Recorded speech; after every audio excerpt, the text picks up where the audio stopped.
ಮಧ್ಯಾಹ್ನ ಊಟಕ್ ಬಿಡೋದೇ ತಡ. ತಟ್ಟೆ ಎತ್ಕೊಂಡು ಎದ್ನೋ ಬಿದ್ನೋ ಅಂತ ಊಟಕ್ಕೆ ಓಡೋಗಿ ಕ್ಯೂ ಅಲ್ಲಿ ನಿಂತ್ಕೊಳ್ಳೋದು. ಯಾಕೆ ಓಡೋಗೋದು ಅಂತಂದ್ರೆ ಬೇಗ ಊಟ ಮಾಡ್ಕೊಂಡ್ರೆ ಇನ್ನೊಂದ್ ಅರ್ಧ ಗಂಟೆ ಆಟ ಆಡಕ್ ಸಿಗುತ್ತಲ್ಲ, ಅದಕ್ಕೆ. ನಮ್ಗೊಳಗಾಗ ಆಟ ಆಡ್ಬೇಕು ಅಂತಂದ್ರೆ ಅದೇ ಬೇಕು ಇದೇ ಬೇಕು ಅಂತಿರ್ಲಿಲ್ಲ. ಯಾವ್ದೇ ಬಟ್ಟೆ ಸಿಗ್ಲಿ, ಪೇಪರ್ ಸಿಗ್ಲಿ, ಕವರ್ಗಳು ಸಿಗ್ಲಿ ಎಲ್ಲಾನು ಉಂಡೆ ಕಟ್ಟೋದು. ಅದ್ರಲ್ಲೇ ಫುಟ್ಬಾಲು, ಕ್ರಿಕೆಟು, ನಾವು ಬರೆಯೋ ರೈಟಿಂಗ್ ಪ್ಯಾಡ್ಗಳೇ ಬ್ಯಾಟು, ಅಲ್ಲೇ ಸಿಗೋ ಕಲ್ಲು ಮರಗಳೇ ನಮಗ್ ವಿಕೆಟು.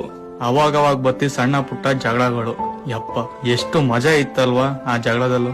ಸಂಜೆ ಸ್ಕೂಲ್ ಬಿಟ್ಮೇಲೆ ಆ ಪೆಪ್ರಮೆಂಟ್ಗಳು ತಕೊಂಡು ತಿನ್ಕೊಂಡು ಮಾತಾಡ್ಕೊಂಡು ಮನೆಗೆ ಹೋಗಿದ ತಕ್ಷಣ ಬ್ಯಾಗ್ ಎಸ್ತು, ಅಮ್ಮ ನಾನು ಆಮೇಲೆ ಬರ್ತೀನಿ ಆಟ ಆಡ್ಕೊಂಡು ಅಂತ ಹೇಳಿ ಯೂನಿಫಾರ್ಮು ಚೇಂಜ್ ಮಾಡ್ತಿರ್ಲಿಲ್ಲ, ಹೊಂಟಾಯ್ತಿದ್ವು ಆಟ ಆಡಕ್ಕೆ. ಅವಾಗ ನಾವ್ ಆಡ್ತಿದ್ದ ಆಟಗಳು ಏನ್ ಒಂದಾ ಎರಡ, ಅದ್ರಲ್ಲೂ ಈ ಶನಿವಾರ ಭಾನುವಾರ ಬಂತು ಅಂದ್ರೆ ಮುಗೀತು ಆಟಗಳ ಹಬ್ಬ.